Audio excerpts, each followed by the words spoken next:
सत श्री अकाल दोस्तों, ਤੁਹਾਡੇ ਆਪਣੇ चैनल स्टडी फॉर जीके ਤੁਹਾਡਾ स्वागत है। ਅੱਜ ਮਾਸਟਰ ਕੈਡਰ ਦੇ 4th ਟੈਸਟ ਦੀ ਗੱਲ ਕਰਾਂਗੇ ਔਰ 4th ਟੈਸਟ ਦੇ ਵਿੱਚ ਜੋ ਪਾਰਟ ਰਹਿ ਗਿਆ ਸੀ ਸਵਿਕਸ ਦਾ ਉਸ ਦੀ ਗੱਲ ਕਰਾਂਗੇ। तो बिना देरी शुरू करते हैं। संविधान सभा ਦੇ ਸਲਾਹਕਾਰ ਦੇ रूप ਵਿੱਚ किस ਨੂੰ नियुक्त किया गया सी? देखो, संविधान सभा ਦੇ जो सलाहकार बने सी वो बने सी BN राव। तो इस ऑप्शन दे विच BN राव नहीं हैगा, इस करके इस क्वेश्चन का राइट आंसर बनेगा इन्हां विचों कोई नहीं। देखो, MN रॉय नहीं ला देना, बिकॉज MN रॉय जिहड़े सीगे उन्होंने फर्स्ट ऑफिशियल डिमांड या कह लो कि फर्स्ट डिमांड रखी सी संविधान सभा दी और ये 1934 दे विच ये डिमांड रखी गई सी और 1935 दे विच ही इंडियन नेशनल कांग्रेस ने भी अपनी एक ऑफिशियल डिमांड रखी सी संविधान सभा दी। तो ये तुसी याद रखना है और इस डिमांड नूं ही 8 अगस्त 1940 दे विच लॉर्ड लिन लिथगो ने जो उस समय दे वाइसराय सीगे उन्होंने ये डिमांड जिहड़ी सीगी ओह मन ली सीगी, लेकिन उन्होंने शर्त भी रखी सीगी कि संविधान सभा असीं बना के देवांगे लेकिन second world war which India साडा साथ देवे, जिस करके इंडियन नेशनल कांग्रेस अते मुस्लिम लीग दोनों ने ही खुद ही इस प्रपोजल नूं की करता सीगा, रिजेक्ट करता सीगा। खैर, उस तो बाद कैबिनेट मिशन द्वारा संविधान सभा बनाई गई और संविधान सभा का जो पहले प्रेसिडेंट बनाए गए संविधान सभा की जो फर्स्ट मीटिंग हुई 9 दिसंबर 1946 दे विच और इस मीटिंग दे विच जो फर्स्ट प्रेसिडेंट बनाए गए डॉक्टर सच्चिदानंद सैना, लेकिन ये जो प्रेसिडेंट बनाए गए सी ये टेंपरेरी प्रेसिडेंट बनाए गए सी। लेकिन उस तो बाद 11 दिसंबर 1946 नूं जिहड़े सी ओह डॉक्टर जिंदर प्रसाद नूं परमानेंट प्रेसिडेंट जिहड़ा सी ओह बनाया गया सी। BN राव नूं जिहड़ा सीगे BN राव नूं जो एडवाइजर बनाए गए सीगे और वाइस प्रेसिडेंट जिहड़े सीगे ओह सी HC मुखर्जी। ठीक है, तो ये तुसी याद रखना है। उस तो बाद पाकिस्तान की अलग असैंबली बनी और पाकिस्तान अगर पूछ लें कि पाकिस्तान का जो शब्द है ये किसने दिता सी, तो ये दिता सी चौधरी रहमत अली ने। चौधरी रहमत अली ने जिहड़ा सीगा ये नाम दिता सीगा। तो इन्नी डिटेल इस क्वेश्चन की तुसी याद रखनी है। हेठा दिते विचों केड़ा सच है, मतलब कुछ स्टेटमेंट दित्तियां आपां नूं, 3 स्टेटमेंट है और 3 स्टेटमेंट चो दसना है कि केड़ा रॉन्ग है। देखो, संविधान सभा दे 299 मैंबर, तुहानूं कहा सी कि टोटल मैंबर सी 399, ठीक है, और 399 विचों 90 मैंबर पाकिस्तान च जान करके साडे कोले जो फाइनली मैंबर बच गए सी वो 299 बच गए सी। तो 299 मैंबरां विचों 284 मैंबरां ने ही संविधान ते दस्तखत कीते सी, ये बिल्कुल सही है।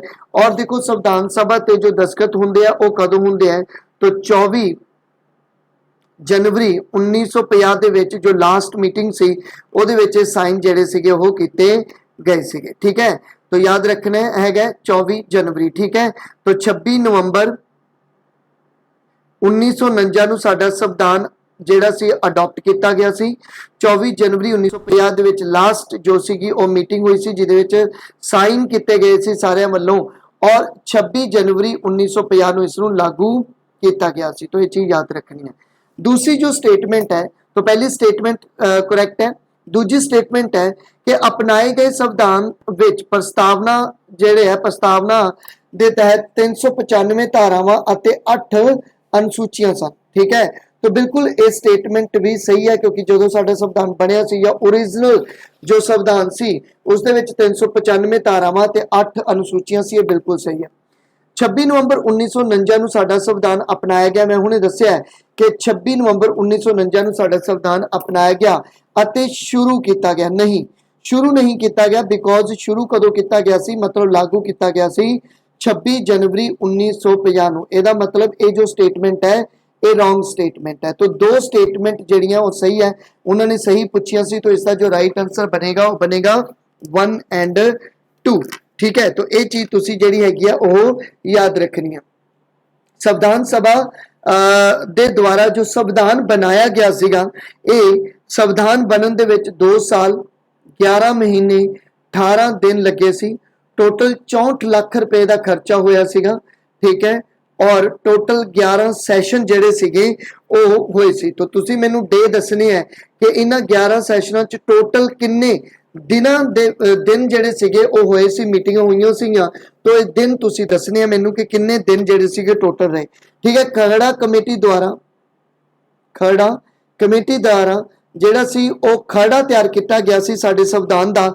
ਔਰ ਖਰੜੇ ਦੀਆਂ ਜੋ ਸੀਗੀਆਂ 3 ਮੀਟਿੰਗਾਂ ਰੱਖੀਆਂ ਗਈਆਂ, ਜਾਂ ਖਰੜਾ ਜਿਹੜਾ ਸੀ ਉਹਦੀਆਂ 3 ਰੀਡਿੰਗਸ ਰੱਖੀਆਂ ਗਈਆਂ ਸੀ। ਔਰ ਕਿਹੜੀਆਂ ਰੀਡਿੰਗ ਸੀ? ਇੱਕ 4 ਨਵੰਬਰ 1948 ਨੂੰ ਰੀਡਿੰਗ ਹੋਈ ਸੀ, ਔਰ ਉਸ ਤੋਂ ਬਾਅਦ 15 ਨਵੰਬਰ 1948 ਨੂੰ ਇੱਕ ਰੀਡਿੰਗ ਹੋਈ ਸੀ, ਫਿਰ 16 ਨਵੰਬਰ 1949 ਨੂੰ ਇੱਕ ਰੀਡਿੰਗ ਹੋਈ। तो ये 3 रीडिंग्स ਦੇ ਵਿੱਚ जो 7653 अमेंडमेंट की गल की गई। और लेकिन संविधान सभा के मैंबरां ने इन्नियां अमेंडमेंट करन दी बजाय सिर्फ 2473 अमेंडमेंट करन तो बाद साडे संविधान नूं जिहड़ा सीगा ओह अडॉप्ट कर लिया गया सीगा, और बाद विच इस नूं लागू कर दिता गया सीगा। और खरड़ा कमेटी के प्रधान कौन सीगे? तो ये भी याद रखना तुसीं, खरड़ा कमेटी के प्रधान सी डॉक्टर BR अंबेडकर, ठीक है। और साडे संविधान की गल करा तो जो साडा कॉन्स्टिट्यूशन है, तो साडे कॉन्स्टिट्यूशन का नेचर की है?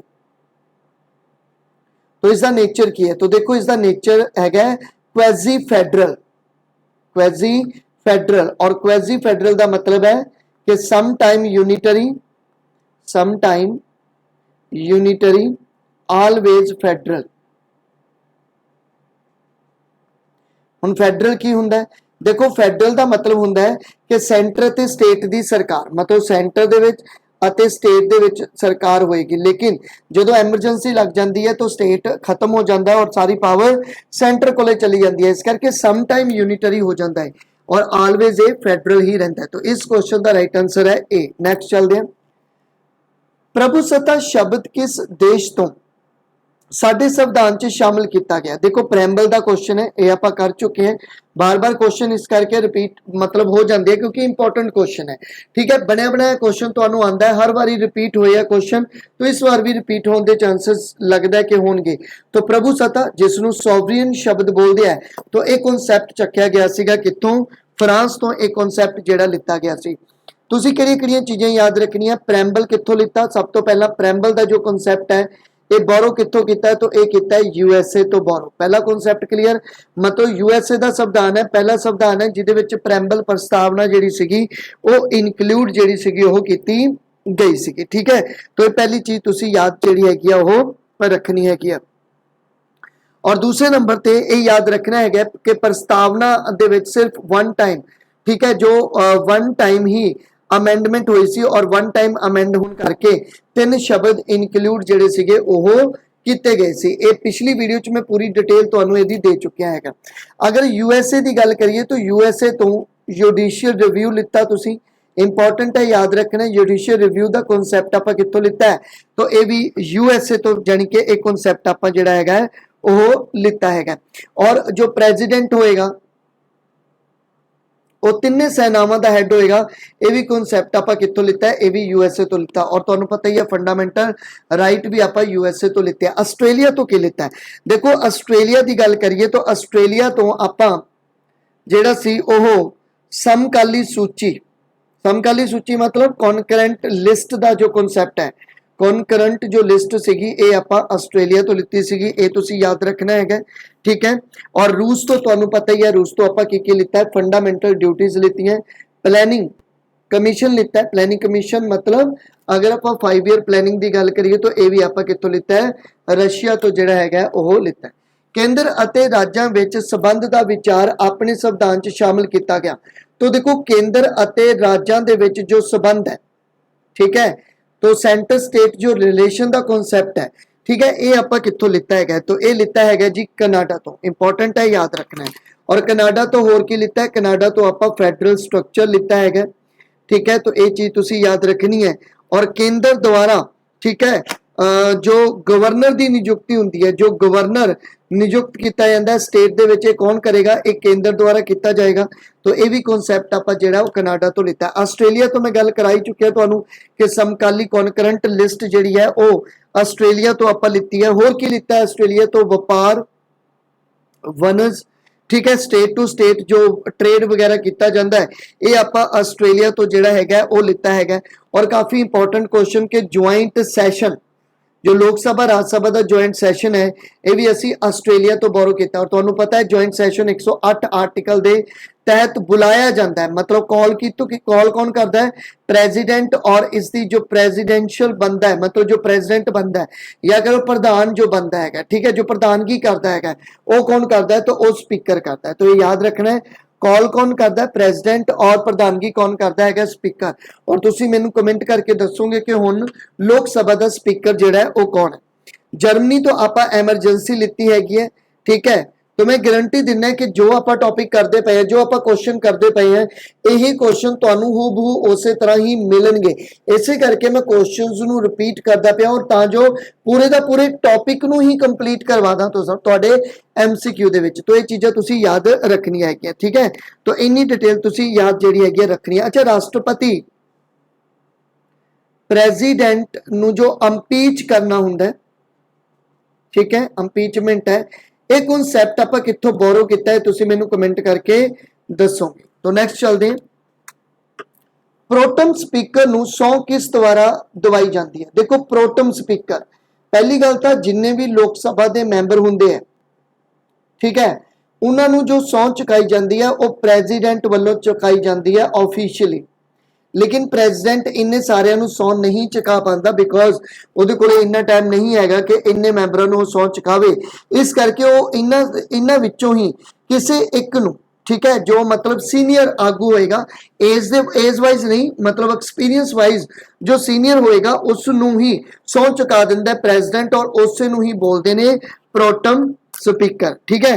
तो प्रोटम स्पीकर नूं जो सौं चुकांदा है प्रेजिडेंट, और उस तो बाद प्रोटम स्पीकर जिहड़ा हैगा वो बाकियां नूं सौं जिहड़ा हैगा चुका दिंदा है। तो प्रोटम स्पीकर नूं सौं किस द्वारा चुकाई जाती है? तो राष्ट्रपति द्वारा जिहड़ी है सौं चुकाई जाती है, और मोस्ट सीनियर अधिकारी होएगा, और प्रोटम स्पीकर फिर बाकी मैंबरां नूं जिहड़ा हैगा वो सौं चुका दिंदा है, ठीक है। तो ये चीज़ तुसीं याद रखनी हैगी है, इंपॉर्टेंट क्वेश्चन है, क्वेश्चन बन सकता है। अगर तुहानूं पूछना है कि लोक सभा के जो मैंबर है, ठीक है, ये अपना अस्तीफा किस नूं दिंदे हैं? तो देखो, ये अपना जो अस्तीफा देंगे ये स्पीकर नूं देंगे। और अगर पूछ लें कि स्पीकर अपना अस्तीफा किस नूं देगा, तो ये डिप्टी स्पीकर नूं देगा। और अगर डिप्टी स्पीकर का अस्तीफा पूछ लें तो ये स्पीकर नूं देगा। तो ये चीज़ भी तुसीं जिहड़ी हैगी आ वो याद रखनी है। तो लोक सभा का जो हैड हुंदा है, ठीक है, वो स्पीकर हुंदा है, और राज्य सभा का जो हैड हुंदा है वो कौन हुंदा है? तो तुहानूं पता है एक्स ऑफिशियल चेयरमैन के रूप में काम करता है। कौन? तो चेयरमैन के रूप में काम करता है अपना वाइस प्रेजिडेंट। और इस समय जो वाइस प्रेजिडेंट है वो चेंज हो गया है। तो तुसीं कमेंट करके मैनूं दसोगे कि वाइस प्रेजिडेंट कौन बन चुके हैं। संसद का कोई मैंबर किन्ने दिनों तक बिना सूचित किए गैर हाजिर रहता है तो उसकी मैंबरशिप जी है वो रद्द कर दी जाती है। तो देखो, 60 दिनों तक अगर कोई मैंबर गैर हाजिर रहेगा, एबसेंट रहेगा, तो उसकी मैंबरशिप जी हैगी वो रद्द कर दी जाऊगी। अगर पूछना संसद के किन्ने हाउस है, तो देखो संसद के सिर्फ 2 ही हाउस होंगे है, एक लोक सभा हुंदा है और एक राज्य सभा हुंदा है। और लोक सभा का अगर आर्टिकल पूछना तो 81 है, और राज्य सभा का आर्टिकल जिहड़ा हैगा वो है 80। लेकिन अगर पूछ लें कि संसद के अंग किन्ने हैं, तो संसद के फिर 3 अंग बन जाते हैं, जिहदे विच लोक सभा, राज्य सभा अते प्रेजिडेंट नूं भी शामिल जिहड़ा हैगा वो कीता जांदा हैगा, ठीक है। लोक सभा के जो वध तो वध मैंबर होंगे 552 होंगे, और राज्य सभा के वध तो वध मैंबर किन्ने होंगे? वो 250 होंगे, जिन्हां विचों 12 मैंबर नॉमीनेट किए जाते हैं प्रेजिडेंट वालों, और लोक सभा दे विच 2 मैंबर नॉमीनेट किए जाते सीगे एंग्लो इंडियन के प्रेजिडेंट वालों मैंबर नॉमीनेट किए जाते सीगे, ठीक है। तो इन्नी डिटेल तुसीं फिलहाल इसकी याद रखनी। हाँ, एक चीज़ होर याद रख लो कि अगर तुहानूं पूछ लैन कि जो लोक सभा है, या तुहानूं पूछ लैन कि जो क्वेश्चन आवर हुंदा है, ठीक है, लोक सभा च केड़ा घंटा हुंदा है अते राज सभा च केड़ा घंटा हुंदा है। तो क्वेश्चन आवर की गल करिए तो लोक सभा दे विच 11 बजे तो लैके 12 बजे तक का जो टाइम है क्वेश्चन आवर का हुंदा है, और राज सभा की गल करा तो राज सभा दे विच 12 बजे तो लैके 1 बजे तक का जो टाइम पीरियड है क्वेश्चन आवर दे विच गिनिया जाता है। लेकिन अगर जीरो आवर की गल करा तो जीरो आवर दे विच लोक सभा का जो टाइम पीरियड है वह 12 तो 1 का, और राज्य सभा दे विच टाइम पीरियड जिहड़ा वो 11 तो 12 बजे का टाइम पीरियड जिहड़ा वो हुंदा है। तो इस चीज़ नूं भी तुसीं याद रखना है, थोड़ा इंपॉर्टेंट क्वेश्चन है तो थोड़ा ध्यान रखना है। अगे जी छूत-छात दा खात्मा नाल संबंधित अनुच्छेद मौलिक अधिकारां दे किस अनुच्छेद विच दर्ज किया गया है? मौलिक अधिकारां दी गल करदा पिया। 3-4 क्वेश्चन तुहाडे मौलिक अधिकारां तो पिछले पेपरां च पूछे गए हैं, इस करके मैं बार-बार क्वेश्चन ਜਿਹੜੇ ਲੈ ਕੇ ਆਣਾ ਤਾਂ ਜੋ ਕੋਈ ਵੀ ਕੁਐਸਚਨ ਇਹ ਚੋਂ ਮਿਸ ਨਾ ਹੋ ਜੇ। ਫੰਡਾਮੈਂਟਲ ਰਾਈਟ ਹੈ, ਤੁਹਾਨੂੰ ਇਹ ਪਤਾ ਹੋਣਾ ਚਾਹੀਦਾ ਕਿ ਫੰਡਾਮੈਂਟਲ ਰਾਈਟ ਜਿਹੜਾ ਹੈਗਾ ਉਹ ਇੰਡੀਅਨ ਨੈਸ਼ਨਲ ਕਾਂਗਰਸ ਦੇ ਕਿਸ ਸੈਸ਼ਨ ਦੇ ਵਿੱਚ ਇਸ ਦਾ ਖਰੜਾ ਜਾਂ ਕਹਿ ਲਓ ਕਿ ਇਸ ਦਾ ਜਿਹੜਾ ਸੀਗਾ ਉਹ ਢਾਂਚਾ ਤਿਆਰ ਕੀਤਾ ਗਿਆ ਸੀ। तो कराची ਦਾ ਸੈਸ਼ਨ ਸੀ, ठीक है, 1931 का सैशन सी, और ये हैड कौन सी? तो इसके हैड सीगे वल्लभ भाई पटेल। छूत-छात का खात्मा करना है तो अनुच्छेद 17, पिछली बार भी क्वेश्चन आ चुका है कि आर्टिकल 17 के तहत जिहड़ा सीगा वो छूत-छात का खात्मा किया गया, अनटचेबिलिटी नूं खत्म किया गया। अगर आर्टिकल 15 की गल करा तो डिसक्रिमिनेशन है, भेदभाव की मनाही की गल की गई है। और अगर आप गल करिए अनुच्छेद इत्थे 16 कर लो चाहे, ठीक है, तो अनुच्छेद 16 की अगर मैं गल करा तो ये है कि है कि इक्वल अपॉर्चुनिटी दी जाएगी, अपॉर्चुनिटी दी जाएगी कादे लई? इन पब्लिक एम्प्लॉयमेंट, ठीक है, तो ये याद रख सकते हो।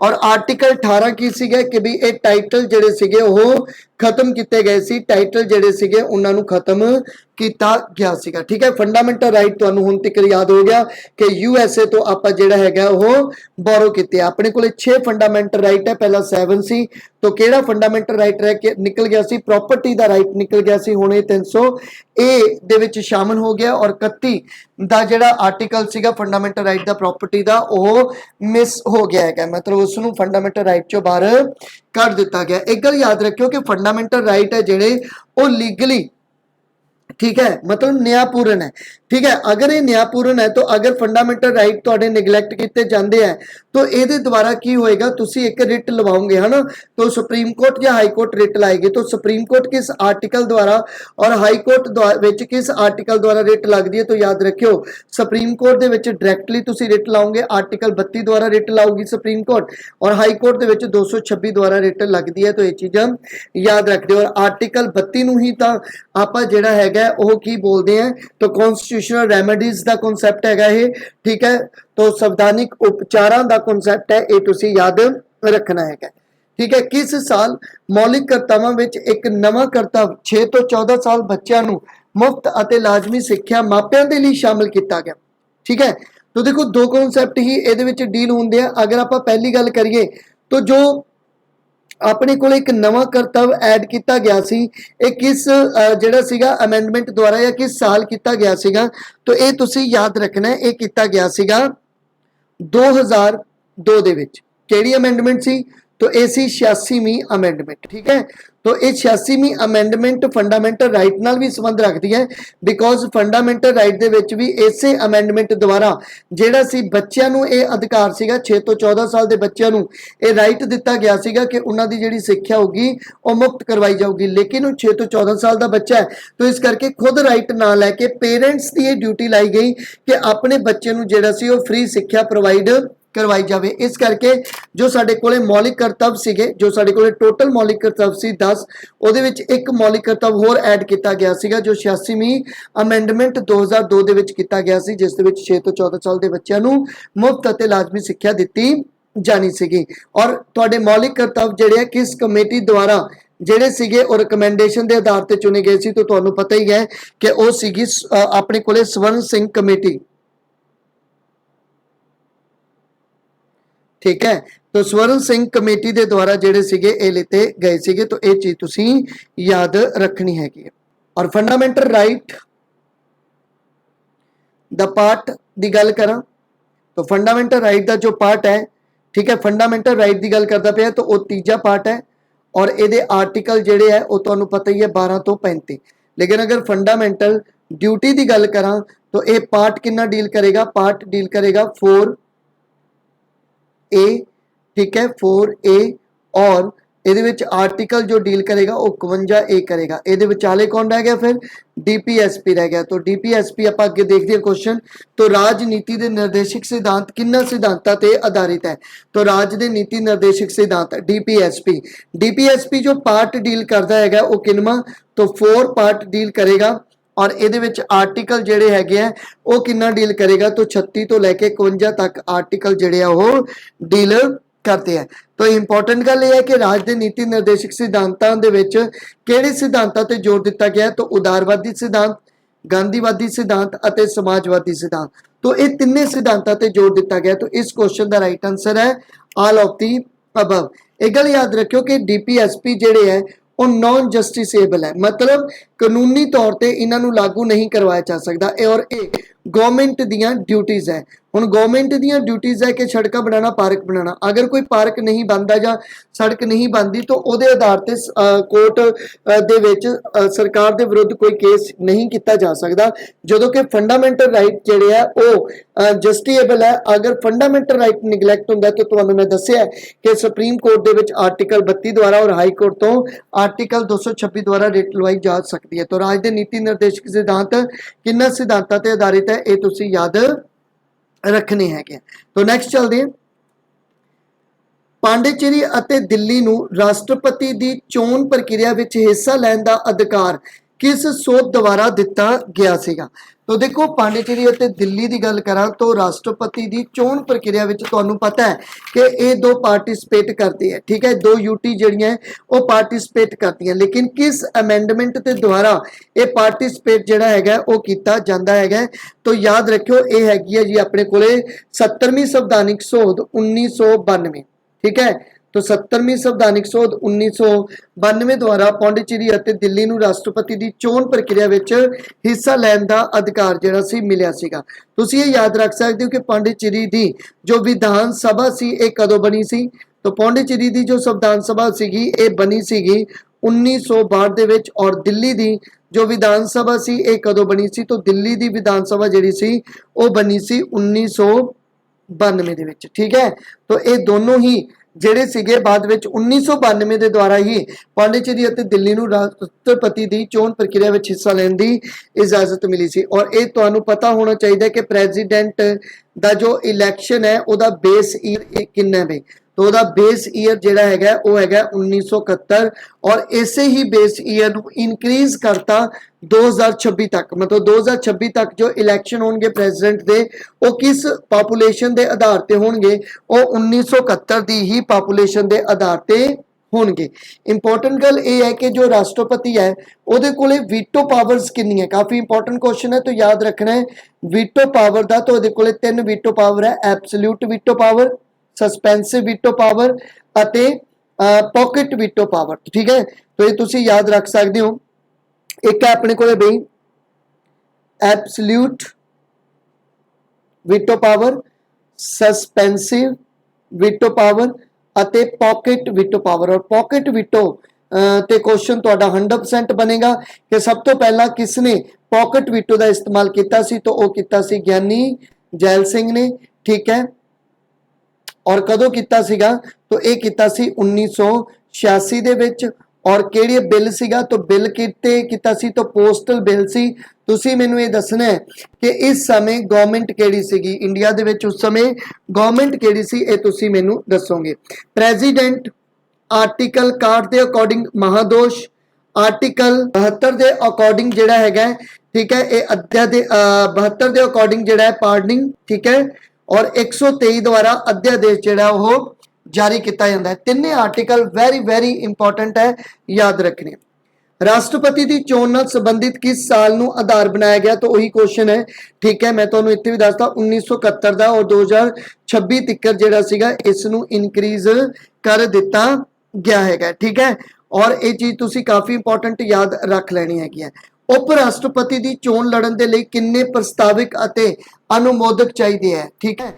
तो किन्ने ਜਿਹੜੇ ਹੈਗੇ ਆ ਪ੍ਰਸਤਾਵਿਤ ਅਤੇ ਅਨੁਮੋਦਕ ਚਾਹੀਦੇ ਆ ਵੀ तो ਉਹ ਚਾਹੀਦੇ ਆ 20 तो ਵਾਈਸ ਪ੍ਰੈਜ਼ੀਡੈਂਟ ਨੂੰ ਜਿਹੜੇ ਹੈਗੇ ਆ 20 ਪ੍ਰਪੋਜ਼ਰ ਅਤੇ 20 ਸਪੋਰਟਰ ਚਾਹੀਦੇ ਆ ਲੇਕਿਨ ਅਗਰ ਰਾਸ਼ਟਰਪਤੀ ਦੀ ਗੱਲ ਕਰੀਏ तो ਰਾਸ਼ਟਰਪਤੀ ਨੂੰ 50 ਪ੍ਰਪੋਜ਼ਰ ਅਤੇ 50 ਸਪੋਰਟਰ ਚਾਹੀਦੇ ਹੁੰਦੇ ਆ ਅਗਰ ਐਮਐਲਏ ਅਤੇ ਐਮਪੀ ਦੀ ਗੱਲ ਕਰੀਏ तो ਇਸ ਨੂੰ ਇੱਕ ਪ੍ਰਪੋਜ਼ਰ ਅਤੇ ਇੱਕ ਸਪੋਰਟਰ ਜਿਹੜਾ ਹੈਗਾ ਉਹ ਚਾਹੀਦਾ ਹੁੰਦਾ तो ਇਹ ਚੀਜ਼ ਵੀ ਤੁਸੀਂ ਜਿਹੜੀ ਹੈਗੀ ਆ ਉਹ ਯਾਦ ਰੱਖਣੀ ਹੈਗੀ ਹੈ और राष्ट्रपति आरबीआई ਦੇ ਵਿੱਚ ਕਿੰਨਾ ਪੈਸਾ ਜਮ੍ਹਾਂ ਕਰਾਏਗਾ तो 15,000 ਜਮ੍ਹਾਂ ਕਰਵਾਏਗਾ ਜਦੋਂ ਉਹ ਇਲੈਕਸ਼ਨ ਲੜੇਗਾ और ਇਸ ਦਾ ਜੋ ਅਗਰ ਉਹ 1/6 ਵੋਟਾਂ ਨਹੀਂ ਲੈਂਦਾ ਅਗਰ ਰਾਸ਼ਟਰਪਤੀ 1/6 ਵੋਟਾਂ ਨਹੀਂ ਲੈਂਦਾ ਤਾਂ ਉਸ ਦਾ ਇਹ 15,000 ਰੁਪਇਆ ਜਿਹੜਾ ਹੈਗਾ ਉਹ ਜ਼ਬਤ हो जाएगा वापस उसनू नहीं मिलेगा तो ये भी कॉन्सेप्ट तुसी जेड़ा हैगा वो याद रखना है ठीक है और राष्ट्रपति ਅਤੇ ਵਾਈਸ ਪ੍ਰੈਜ਼ੀਡੈਂਟ ਵਿੱਚ ਇੱਕ ਚੀਜ਼ ਦਾ ਡਿਫਰੈਂਸ ਯਾਦ ਰੱਖਿਓ ਕਿ ਰਾਸ਼ਟਰਪਤੀ ਦੇ ਇਲੈਕਸ਼ਨ ਦੇ ਵਿੱਚ ਲੋਕ ਸਭਾ ਰਾਜ ਸਭਾ ਦੇ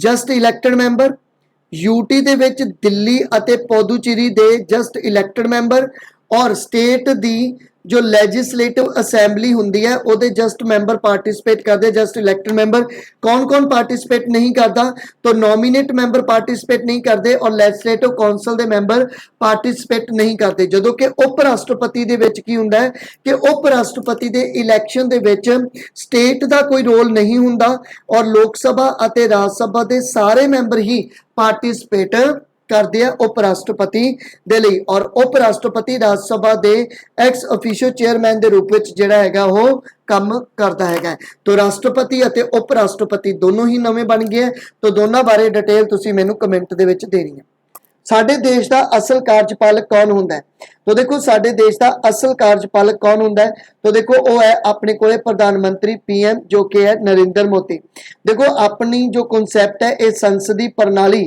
ਨੂੰ ਆਪਾਂ ਅਪਣਾਇਆ ਹੋਇਆ ਹੈ ਠੀਕ ਹੈ ਕਿਉਂਕਿ ਆਪਣੇ ਕੋਲੇ ਇਨਡਾਇਰੈਕਟ ਡੈਮੋਕ੍ਰੇਸੀ ਹੈ ਔਰ ਇਨਡਾਇਰੈਕਟ ਡੈਮੋਕ੍ਰੇਸੀ ਦੇ ਵਿੱਚ ਆਪਣੇ ਕੋਲੇ ਦੋ ਤਰ੍ਹਾਂ ਦਾ ਕਨਸੈਪਟ ਹੁੰਦਾ ਹੈ ਇੱਕ ਤਾਂ ਪ੍ਰੈਜ਼ੀਡੈਂਸ਼ੀਅਲ ਔਰ ਇੱਕ ਹੁੰਦਾ ਆਪਣੇ ਕੋਲੇ ਪਾਰਲੀਮੈਂਟਰੀ तो आप जो कॉन्सैप्ट अपनाया वो पार्लीमेंट्री कॉन्सैप्ट अपनाया और पार्लीमेंट्री कॉन्सैप्ट दे विच जो प्रेजिडेंट हुंदा है वो ना मात्र दा मुखी हुंदा है ना मात्र दा मुखी हुंदा है जदों के पीएम जिहड़ा हैगा वो असल मुखी हुंदा है ठीक है जदों के प्रेजिडेंशियल दे विच इदों उल्ट कॉन्सैप्ट हुंदा है प्रेजिडेंट जिहड़ा हैगा वो असल मुखी हुंदा है तो प्रधानमंत्री जिहड़ा हैगा वो ਜਿਹੜਾ ਰੀਅਲ ਜਿਹੜੀ ਪਾਵਰ ਹੁੰਦੀ ਹੈ ਉਹ ਪ੍ਰਧਾਨ ਮੰਤਰੀ ਕੋਲੇ ਹੁੰਦੀ ਹੈ ਜਦੋਂ ਕਿ ਪ੍ਰੈਜ਼ੀਡੈਂਟ ਜਿਹੜਾ ਹੈ ਉਹ ਨਾ ਮਾਤਰ ਦਾ ਕਾਰਜਪਾਲਕ ਹੀ ਹੋਏਗਾ ਠੀਕ ਹੈ ਤਾਂ ਇਹ ਚੀਜ਼ ਤੁਸੀਂ ਯਾਦ ਰੱਖਣੀ ਹੈ ਪੀਐਮ ਕੋਲੇ ਜਿੰਨੀਆਂ ਵੀ ਪਾਵਰ ਹੁੰਦੀਆਂ ਆਰਟੀਕਲ 78 ਦੇ ਅਕੋਰਡਿੰਗ ਇਸ ਨੂੰ ਪਾਵਰ ਦਿੱਤੀਆਂ ਜਾਂਦੀਆਂ ਔਰ ਪੀਐਮ ਜੋ ਔਥ ਚੱਕਦਾ ਹੈ ਦੋ ਤਰ੍ਹਾਂ ਦੀ ਔਥ ਚੱਕਦਾ ਹੈ ਯਾਦ ਰੱਖਿਓ ਇੱਕ ਤਾਂ office the oath of office और दूसरा जिहड़ा हैगा वो सिक्रेसी मतलब सीक्रेट रखन दी जिहड़ी हैगी जिन्नियां भी पॉलिसीज है उन्हां नूं सीक्रेट रखन दी जिहड़ी सौं है वो भी किहड़ी है वो भी कितों चुकी जाती है वो भी पीएम द्वारा चुकी जाती है तो इन्नी डिटेल तुसीं याद रखनी और आर्टिकल जिहड़ा डील करदा 52 तो लैके 78 आर्टिकल जिहड़ा डील करदा हैगा सर्वोच्च अदालत के जजां की गिनती नूं वधाउण दा अधिकार किस कोल है भी तो देखो सर्वोच्च अदालत के जो जजां की गिनती वधाई घटाई जाती है इसकी पावर हुंदी है संसद कोले ठीक है तो संसद कोले ये पावर जिहड़ी है उहदे कोल होगी और तुहानूं पता ही है सुप्रीम कोर्ट पार्ट 5 और आर्टिकल कितना डील करता है तो आर्टिकल 124 तो लैके 147 डील करेगा तुहानूं पता है कि फर्स्ट सुप्रीम कोर्ट जिहड़ी बनी सी वो रैगूलेटिंग एक्ट द्वारा बनाई गई सीगी ਰੈਗੂਲੇਟਿੰਗ ਐਕਟ 1773 ਦੁਆਰਾ 1774 ਦੇ ਵਿੱਚ ਸੁਪਰੀਮ ਕੋਰਟ ਬਣੀ ਸੀ ਕਲਕੱਤੇ ਦੇ ਵਿੱਚ ਕਲਕੱਤੇ ਦੇ ਵਿਲੀਅਮ ਫੋਰਟ ਕਿਲੇ ਦੇ ਵਿੱਚ ਇਹ ਸੁਪਰੀਮ ਕੋਰਟ ਜਿਹੜੀ ਸੀਗੀ ਉਹ ਬਣਾਈ ਗਈ ਸੀ ਲੇਕਿਨ ਬਾਅਦ ਵਿੱਚ ਜੋ ਇਸ ਨੂੰ ਚੇਂਜ ਕਰਕੇ 1950 ਦੇ ਵਿੱਚ ਠੀਕ ਹੈ ਕਦੋਂ 28 जनवरी 1950 ਦੇ ਵਿੱਚ ਸੁਪਰੀਮ ਕੋਰਟ ਦਾ ਪੁਨਰ ਗਠਨ ਜਿਹੜਾ ਸੀਗਾ ਉਹ ਕਰ ਦਿੱਤਾ ਗਿਆ ਸੀ ਔਰ ਇਸ ਸਮੇਂ ਇਹ ਦਿੱਲੀ ਦੇ ਵਿੱਚ ਜਿਹੜੀ ਹੈਗੀ ਔਰ ਅਗਰ ਫੈਡਰਲ ਕੋਰਟ ਪੁੱਛ ਲੈਣ ਤੁਹਾਨੂੰ ਤਾਂ ਫੈਡਰਲ ਕੋਰਟ ਨੂੰ ਹੀ ਚੇਂਜ ਕੀਤਾ ਗਿਆ ਸੀ ਤਾਂ ਫੈਡਰਲ ਕੋਰਟ ਜਿਹੜੀ ਸੀਗੀ ਉਹ 1935 ਦੇ ਐਕਟ ਦੁਆਰਾ 1937 ਦੇ ਵਿੱਚ ਜਿਹੜੀ ਸੀਗੀ ਉਹ ਬਣਾਈ ਗਈ ਸੀਗੀ ਔਰ ਸੁਪਰੀਮ ਕੋਰਟ ਦੇ ਪਹਿਲੇ ਜੱਜ ਦਾ ਨਾਮ ਕੀ ਸੀਗਾ ਵੀ ਤਾਂ ਉਹ ਸੀਗੇ ਹਰੀਲਾਲ ਜੇ ਕਾਨੀਆ ठीक है तो ये चीज़ तुसी जिहड़ी है याद रखनी है क्लोजम सिस्टम बारे आपां गल कर चुके सी 1998 दे विच आया सी टोटल 5 जज जिहड़े है वो हुंदे हैं और स्वतंत्र न्यायपालिका ठीक है जो आपां गल करिए कि जी स्वतंत्र न्यायपालिका का जो कॉन्सैप्ट है ये आपां कित्थों बोरो किया है, तो ये आपां भी यूएसए तो बोरो किया है। ठीक है, तो इन्नी डिटेल इन्हां क्वेश्चन की याद रखनी है। नैक्सट चलते हैं। ਭਾਰਤ ਦੀ ਕਿਹੜੀ ਸੰਸਥਾ ਜਾਂ ਭਾਰਤ ਦੀ ਕਿਹੜੀ ਸੰਸਥਾ ਹੈ ਜੋ ਸੁਤੰਤਰ ਹੋਣ ਦੇ ਨਾਲ ਨਾਲ ਇੱਕ ਮੈਂਬਰੀ ਵੀ ਹੈ। ਜ਼ਿਆਦਾਤਰ ਜਿੰਨੀਆਂ ਵੀ ਸੰਸਥਾਵਾਂ ਹੈਗੀਆਂ ਉਹ ਮਲਟੀ ਮੈਂਬਰ ਬੋਡੀਜ਼ ਹੈ, ਲੇਕਿਨ ਉਹ ਕਿਹੜੀ ਸੰਸਥਾ ਹੈਗੀ ਹੈ ਜਿਹੜੀ ਸੁਤੰਤਰ ਹੈ, ਇੰਡੀਪੈਂਡੈਂਟ ਹੈ ਔਰ ਇੱਕ ਮੈਂਬਰੀ ਹੈ, तो उसका नाम है कंट्रोलर ਅਤੇ ऑडिटर जनरल, मतलब कैग। ठीक है, तो कैग का आर्टिकल याद रखना है 148, वेरी इंपॉर्टेंट है। ठीक है, और ये अनुच्छेद डील करते हैं 148 तो लैके 151 और पार्ट जिहड़ा हैगा वो डील करेगा 5th। ठीक है, और कैग जिहड़ा कंट्रोलर अते ऑडिटर जनरल हुंदा है, ज़्यादातर इकोनॉमिकली डिपार्टमेंट दे विचों यह आंदा हैगा। ठीक है, और कंट्रोलर अते ऑडिटर जनरल बनता है। कैग का काम की हुंदा है? कैग का काम है कि गवर्नमेंट के जिन्ने भी अकाउंट हुंदे है उन्होंने चैक करना। ठीक है, गवर्नमेंट का ही काम है, और गवर्नमेंट के अकाउंट नूं चैक करन तो बाद अपनी रिपोर्ट प्रेजिडेंट नूं सौंपेगा। ठीक है, प्रेजिडेंट ये रिपोर्ट पीएसी, ठीक है, ਜਾਂ ਪਬਲਿਕ ਅਕਾਊਂਟ ਕਮੇਟੀ ਨੂੰ ਸੌਂਪੇਗੀ, ਔਰ ਪਬਲਿਕ ਅਕਾਊਂਟ ਕਮੇਟੀ ਹੀ ਜਿਹੜੀ ਹੈਗੀ ਹੈ ਇਸ ਰਿਪੋਰਟ ਨੂੰ ਕੀ ਕਰਦੀ ਹੈਗੀ ਹੈ, ਪਬਲਿਕਲੀ ਸ਼ੋ कर दिंदी है। अच्छा, कैग किस चीज नूं केड़ी रिपोर्ट नूं ऑडिट नहीं करता? तो याद रखियो ये PMCF, प्राइम मिनिस्टर दा जो केयर फंड हुंदा हैगा उस नूं ये ऑडिट नहीं कर पाएगा। और ये भी याद रखना है कि ये फिजिकल ऑडिट मतलब फिजिकल इन्वेस्टिगेशन ये नहीं कर पाता। ठीक है, तो फिजिकल इन्वेक्शन जिहड़ी हैगी है वो कैग नहीं करता। ठीक है, और हुण कैग कौन है? तो याद रखियो गिरीश चंद्र मुर्मू। ठीक है, तो इन्नी डिटेल फिलहाल इस क्वेश्चन की तुसी याद रखनी है। राजपाल की गैर हाजिरी च कौन राजपाल के पद नूं नवे राजपाल तक संभालता है? तो देखो, राजपाल की गैर हाजिरी होएगी तो हाई कोर्ट का जो सर्वोच्च हाई कोर्ट का जो जज होएगा, सीनियर जज, वो ही राजपाल की गैर हाजिरी विच राजपाल का पद जिहड़ा सीगा वो संभालेगा। ठीक है, तो ये चीज तुसी याद रखनी है। दूजे नंबर पे राजपाल का जो आर्टिकल डील करता है 152 तो लैके 168 तक का, और याद रखना है कि राजपाल नूं अंपीच नहीं किया जाता, क्योंकि राजपाल जिहड़ा है उसकी कोई प्रोविजन साडे संविधान दे विच नहीं हैगी। राजपाल जो है वो प्रेजिडेंट की इच्छा के अकॉर्डिंग ही अपनी पदवी ते जिहड़ा हैगा वो रहिंदा हैगा। तो ये भी चीज तुसी जिहड़ी हैगी है वो याद रखनी है। और गवर्नर वालों, ठीक है, गवर्नर की गल करा तो गवर्नर वालों जो स्टेट की जो लैजिस्लेटिव असैंबली हुंदी है उहदे च एक मैंबर एंग्लो इंडियन का नॉमीनेट करता है, और जदों कि लोक लैजिस्लेटिव कौंसल दे विच 1/6 मैंबर नॉमीनेट किए जाते हैं क्लास तो। ठीक है, और ये एंग्लो इंडियन दे। तो मैनू तुसी एक क्वेश्चन दसना है कि वो केड़ी स्टेट है जिथे एंग्लो इंडियन दे मैंबर नॉमीनेट नहीं होंगे। हुण तां वैसे नॉमीनेट एंग्लो इंडियन दे मैंबर होंगे ही नहीं, लेकिन फिर भी अगर क्वेश्चन आ जाए कि वो केड़ी स्टेट है जिथे एंग्लो इंडियन की जगह ते बुद्धिस्ट कम्यूनिटी का मैंबर नॉमीनेट किया जाता है, और वो स्टेट तुसी मैनू दसनी है। तो इन्नी डिटेल याद रखनी है। नैक्सट चलते हैं।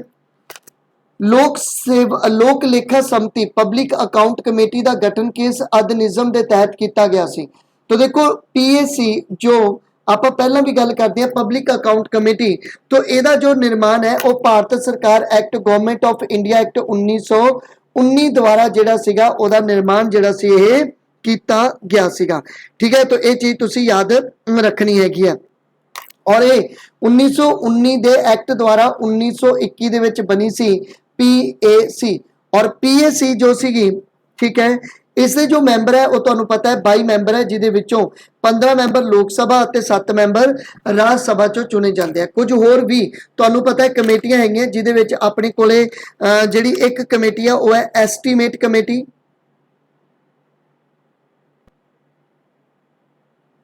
और एस्टीमेट कमेटी भी 1921 दे विच बनी सी। ठीक है, और देश की आज़ादी तो बाद 1950 दे विच बनी, और ये किस दी रिकमेंडेशन के आधार पर बनी? तो जॉन मैथाई कमेटी की रिकमेंडेशन के आधार पर बनी सीगी। स्टार्टिंग दे विच इहदे विच 25 मैंबर सी, लेकिन बाद विच अगर मैं अज गल करा तो इहदे विच 30 मैंबर है। 1956 विच मैंबरां की गिनती 30 करती सी, और 30 मैंबर सारे दे सारे कित्थों दे है? तो लोक सभा तो मैंबर ये चुने जाते हैं। ठीक है, अगर मैं फाइनैंशियल कमेटी की गल करा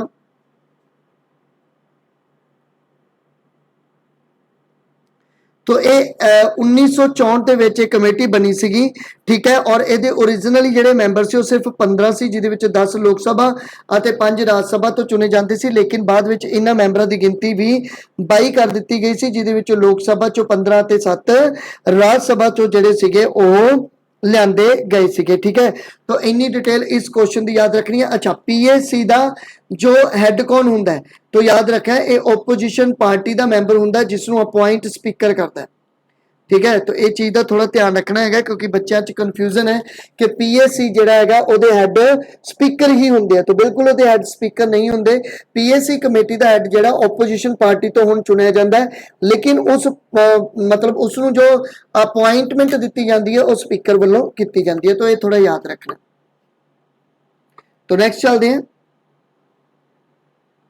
मुख मंत्री की नियुक्ति राजपाल द्वारा की जाती है, किस अनुच्छेद में वर्णित है। तो मुख मंत्री की नियुक्ति राजपाल करेगा किस आर्टिकल के द्वारा, तो 164 आर्टिकल के द्वारा की जाएगी। और 163 आर्टिकल दे विच की है भी, तो 163 आर्टिकल दे विच है कि राजपाल नूं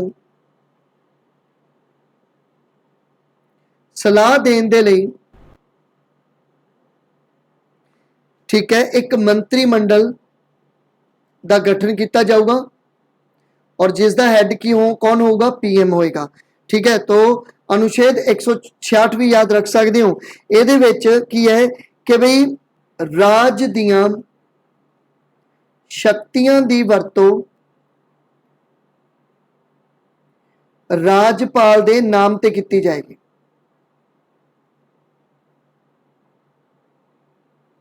ठीक है। तो यह भी याद रखना है। विधानमंडल की 2 सदनी प्रणाली नूं किस एक्ट के तहत अपनाया गया सीगा भी, तो इस क्वेश्चन का आंसर जो है वो तुसी मैनू कमेंट करके देना है, ठीक है। तो ये काफ़ी इंपॉर्टेंट क्वेश्चन है और ये तुसी मैनू कमेंट करके देना और सब ने कमेंट करना है। जिन्हें भी ये वीडियो देखनी है वो कमेंट प्लीज़ जरूर करें, ठीक है। और भारत सरकार एक्ट 1909 बारे अगर मैं गल करा तो इसनूं बोलते हैं Morley Minto reform, Morley Minto reform के नाम नाल इहनूं जानिया जाता है। ये एक गल याद रखियो कि ये मुसलमानों नूं, मुस्लिम जो है कम्यूनिटी नूं रिप्रजेंटेशन दी गई सी इलैक्शन दे विच कि अगर कोई वोटिंग दे विच मुसलमान खड़ा होएगा तो उन्होंने वोट कौन करेगा, मुसलमान ही वोट करेगा। भारत सरकार एक्ट 1919 नूं की बोलदी है, तो इसनूं बोलते हैं मॉन्टेग्यू चैम्सफोर्ड एक्ट। और ये द्वारा सिखां नूं, क्रिश्चियंस नूं, एंग्लो इंडियंस नूं, ठीक है, इन्हां नूं कम्यूनल रिप्रजेंटेशन दी गई सी कि अगर कोई सिख कम्यूनिटी का मैंबर वोटिंग दे विच खड़ा होएगा तो उसनूं वोट कौन करेगा, उसकी ही कम्यूनिटी के मैंबर जिहड़े हैगे आ वो वोट करनगे, ठीक है। तो 1919 का यह एक्ट सीगा। 1935 का जिहड़ा एक्ट है काफ़ी वड्डा एक्ट सीगा, ठीक है। इसे करके इस एक्ट के 2 पार्ट बनाए गए सी, एक गवर्नमेंट ऑफ इंडिया एक्ट और एक गवर्नमेंट ऑफ बर्मा एक्ट। मतलब इसनूं 2 पार्ट्स दे विच डिवाइड जिहड़ा सीगा वो कर दिता गया सीगा। और तुहानूं पता ही है कि जो साडा संविधान बनिया, इस संविधान ते भी जो सब तो ज़्यादा प्रभाव पिया वो साडा 1935 के एक्ट का ही पिया। कहते हैं कि संविधान का जो 75% पार्ट है वो 1935 के एक्ट का ही पार्ट है। मैं बाकी डिटेल तो इस क्वेश्चन की दसती है, लेकिन इस क्वेश्चन का जवाब तुसी देना है कि विधानमंडल की 2 सदनी किहड़े-किहड़े है, वो है अपने को लैजिस्लेटिव काउंसल अते लैजिस्लेटिव असैम्बली, ठीक है। तो ये 2 सदन बनाए गए सी, तो किस एक्ट के तहत ये बनाए गए सीगे स्टार्टिंग च, ये तुसी मैनूं दसना है। नैक्सट चलते हैं अनुच्छेद 226 के तहत। देखो अनुच्छेद 226 के तहत, ठीक है, जो फंडामेंटल राइट है, ठीक है, उन्होंने लिए हाई कोर्ट द्वारा एक रिट जारी करवाई जाती है, ठीक है। तो 226 का संबंध है हाई कोर्ट नाल और सुप्रीम कोर्ट का जिहड़ा संबंध है आर्टिकल 32 के नाल है, ये तुसी याद रखना है। हाई कोर्ट की गल करा तो हाई कोर्ट का जिहड़ा एक्ट सीगा वो किहड़ा सी जी, तो 1861 का एक्ट सीगा। किस दे समय आया सीगा, तो ये आया सी लॉर्ड एल्गिन दे समय, एल्गिन दे समय आया सी। और 1862 के विच 3 हाई कोर्ट बनिया सी, कलकत्ता, बॉम्बे एंड मद्रास। और 1866 चौथी जो हाई कोर्ट बनी सी वो बनी सी इलाहाबाद की, ठीक है, तो ये याद रखना है। पार्ट 5 है और अनुच्छेद जेडे है हाई कोर्ट के नाल 214 तो लैके 231 तक जेडे है वो डील करता है। ठीक है, तो इन्नी डिटेल याद रखनी और तुसी मैनू कमेंट करके दसना कि हाई कोर्ट टोटल कितनी है अपने इंडिया दे विच। स्थानिक स्वै शासन की स्थापना किस एक्ट द्वारा की गई सी? तो 1882 के एक्ट द्वारा यह स्थापना की गई सी और इस समय लॉर्ड रिपन जो सीगे वो सीगे और लॉर्ड रिपन नूं ही बोलिया जाता है father of local self government.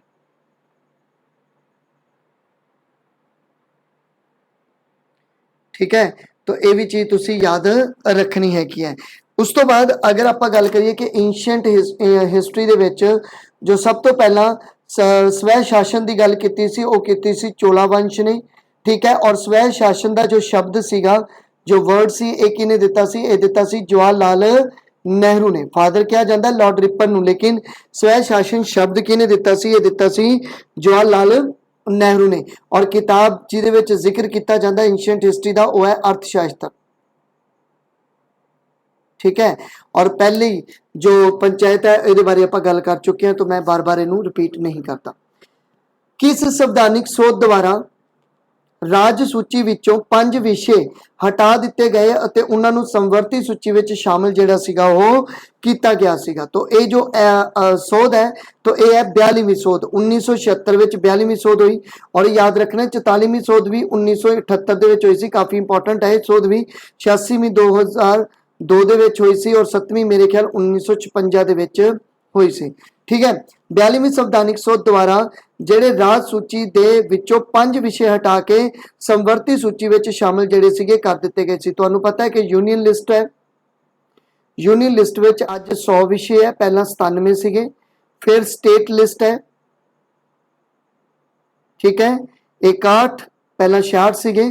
फिर कॉनकरेंट लिस्ट है, तो कॉनकरेंट की गल करा तो कॉनकरेंट लिस्ट दे विच 52, पहला 47 विषय सी। तो यही जेडे 5 विषय है उन्होंने कॉनकरेंट लिस्ट दे विच शामिल जेड़ा सीगा वो कर दिता गया सीगा। ठीक है, और अनुसूचियां दा जो केड़ी अनुसूची दे विच जो है ओह लिस्टां दी गल कीती गई है तो 7वीं अनुसूची दे विच। ठीक है, और इत्थे तुसी याद रखियो कि दल बदली, वैसे क्वेश्चन मैनू याद आ गया कि जो दल बदली कानून है वो किस अनुसूची का पार्ट है? तो 10वीं अनुसूची का पार्ट है, ये भी तुसी याद रखना है। ठीक है, तुसी मैनू क्वेश्चन ये दसना है कि दल बदली कानून किस पीएम के समय बनया सी, किस सरकार के समय बनया सीगा? अगे है क्वेश्चन जी अपने कोले, भारत के चोण कमिश्नर का कार्यकाल कितना होंदा? ठीक है, तो भारत के चोण कमिश्नर का कार्यकाल होंदा 6 साल का, या 65 साल की उम्र दे विच रिटायर होएगा, या 6 साल का उसका कार्यकाल जिहड़ा है वो निश्चित किया गया है। ठीक है, और अगर आप गल करिए कि इलैक्शन कमीशन की, तो इलैक्शन कमीशन की जो स्थापना हुई सीगी वो हुई सीगी 25 जनवरी 1950 दे विच, और 2011 तो 25 जनवरी का जो दिन है यही मनाया जाता है वोटर डेज के रूप में।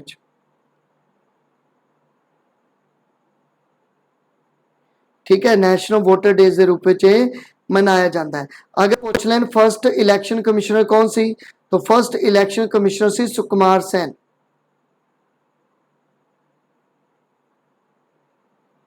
ठीक है भाई, तो इन्नी डिटेल तुसी इस क्वेश्चन की जिहड़ी हैगी है वो याद रखनी हैगी है। राज्यां नूं अपनी राज भाषा चुनन का अधिकार दिता गया, तो देखो किहड़े अनुच्छेद द्वारा राज्यां नूं अपनी भाषा चुनन का अधिकार दिता है, तो है अनुच्छेद 345 के तहत। ठीक है, तो ये चीज याद रखनी है तुसी। और संघ की राज भाषा हिंदी होवेगी, आर्टिकल 343 ये कहता है कि संघ की जो राज भाषा है, संघ की जो राज भाषा हैगी है केड़ी होएगी? यह होएगी अपने कोले हिंदी, और हिंदी दे विच देवनागरी भाषा नूं जिहड़ा है वो मानता दिती गई है। ठीक है, और दो या दो तो ज़्यादा राज्यों दे विच अगर कोई डिस्कशन हो रही है तो उत्थे केड़ी भाषा यूज की जाऊगी? तो उत्थे संघ की भाषा यूज की जाऊगी, आर्टिकल 346 दे विच किया गया। ठीक है, तो इन्नी डिटेल इसकी फिलहाल तुसी याद रखनी है। किस अनुच्छेद विच उन्हां नागरिकता दे लई नागरिकता का प्रावधान है जो भारत तो पाकिस्तान चले गए, मतलब भारत तो जो पाकिस्तान चले गए उन्हां दी भारत विचों जो नागरिकता वो खत्म कर दी जाती है। किस आर्टिकल के तहत? तो अनुच्छेद 7 के अकॉर्डिंग, ठीक है। तो ये याद रखना। और अनुच्छेद 6 दे विच की है? तो अनुच्छेद 6 दे विच जिहड़ा हैगा वो है कि नागरिकां दा प्रावधान किया गया जो पाकिस्तान तो भारत दे विच आए हैं। और अनुच्छेद 11 की गल करा तो ये लिखा है कि संसद कोले ये अधिकार है कि वो जो साडा नागरिकता दा एक्ट है, किहड़ा एक्ट सीगा 1955 का, ਉਹਦੇ ਵਿੱਚ चेंज कर सकता है, ਉਹਦੇ ਵਿੱਚ सोध कर सकता है। इसे करके अगर मैं 1955 ਦੇ एक्ट की गल करा तो ਇਹਦੇ ਵਿੱਚ ਹੁਣ तक किन्ने बार सोध हो चुकी है? 1956 ਚ, 1992 ਚ, 2003 ਦੇ ਵਿੱਚ, 2005 और 2019 ਦੇ ਵਿੱਚ ਜਿਹੜੀ ਹੈ ਉਹ ਅਮੈਂਡਮੈਂਟ हो चुकी है। नागरिकता प्राप्त करन दे ਜਿਹੜੇ है वो 5, ठीक है, ਜਿਹੜੇ ਹੈਗੇ ਉਹ 5 कह लो कि 5 सिद्धांत दिते गए हैं, ठीक है। और जदों के नागरिकता खत्म करन दे 3 सिद्धांत ਜਿਹੜੇ ਆ ਉਹ ਦਿੱਤੇ ਗਏ ਹੈ, ठीक है जी। तो ਇਹ ਸੀ ਜੀ ਤੁਹਾਡਾ पार्ट 4th ਦਾ ਜਿਹੜਾ ਸੀ ਸਿਵਿਕਸ, ਇਹ ਕੰਪਲੀਟ ਹੋ ਗਿਆ। तो ਤੁਹਾਡੇ ਜਿਹੜੇ मतलब 25 क्वेश्चन वाले जो टेस्ट सी वो मैं कंप्लीट करदा, इत्थे 4 टेस्ट ਤੁਹਾਨੂੰ देते हैं। हुण जो नैक्सट जो वीडियो लैके आवांगे वो आप 75 क्वेश्चनों की वीडियो लैके आऊँगा जिहदे विच मैं कोई डिटेल नहीं दूंगा, ठीक है, सीधे आंसर दूंगा। ये पहला होएगा। और दूसरा जिहड़ा हैगा तुहाडे जिहड़े टेस्ट रहिंदे है मतलब 4 तो बाद वाले जिहड़े टेस्ट है, ठीक है, उन्हां विच मैं तुहानूं टॉपिक वाइज टेस्ट कराऊंगा जिहदे विच वर्ल्ड हिस्टरी जिन्ना टाइम भी रह गया तो वर्ल्ड हिस्टरी का पार्ट अते उस तो बाद इंडिपेंडेंस का जो पार्ट है, नेशनल इंडिपेंडेंस का जो पार्ट है, ठीक है, वो जिहड़ा 1885 तो लैके या 1857 तो लैके 1947 तक का जिहड़ा पार्ट है, तो ये दो मैं तुहानूं टॉपिक वाइज करा दूंगा जिन्ने दिन भी रहिंदे हैं। और 75 के जिहड़े टेस्ट है ये आपां देख लैंदे किन्ने हो सकदे हैं, 4 या 5 टेस्ट आपां कर लांगे। तो थैंक यू।